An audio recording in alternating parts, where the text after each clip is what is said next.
Taita Estate ndio mabingwa wa ligi ya divisheni ya pili baada ya kutamatisha msimu hapo jana kwa pointi 96. Hata hivyo Taita Estate walipata ushindani mkali kutoka kwa wana Bandari yote waliomaliza msimu wa pili kwa pointi 93. Kulingana na kocha wa timu hiyo Mark Asa, ushindi huo ulichangiwa na kiwango cha hali ya juu cha nidhamu kutoka kwa wachezaji wake.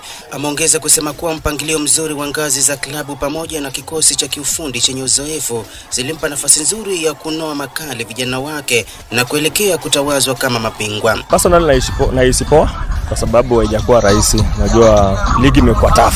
Na division 2 nakumbuka hapo nyuma nimeaiona watu wanafika playoff, unapiga playoff hata mara 5. Unaenda kufika playoff na route unaanza tena 0. But uwezo wa Mwenyezi Mungu tumestruggle na vijana, tumegongesha vijana tukawaambia at least we need to move to another level because potential ilikuwa. Kwa upande wake maneja wa timu hiyo Nance Omondi alielezea furaha yake kwa ushindi huo huko akiwaahidi mashabiki wa klabu hiyo ufanisi zaidi hata watakapoingia katika ligi ya divisheni ya kwanza msimu ujao.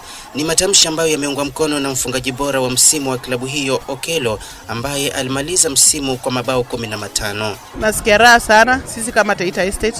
Tunajisikia raha sana. Yaani tumefurahia kwa sababu haijakuwa rahisi. Hii journey imekuwa na tumekupitia challenges mob, lakini at long last we are the champions. We are very happy. Division 1 atukai ni season moja na tunapanda NSL. Tunajiamini kwa sababu tunaweka God mbele na tunaahidi mafans wetu hatutawa fail.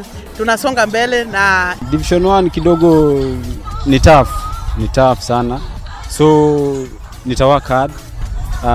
Pia team itawaka hard. Tunataka hii season ikianza Division 1 atukae hapo tunapanda tukipanda NSL. Hiyo ndo malengo yetu. Taita Estate walipewa gwaridi la heshima hapo jana na wana Bandari yote kutokana na ubingwa wao kabla mechi ya mwisho wa msimu. Sifa Viwanjani.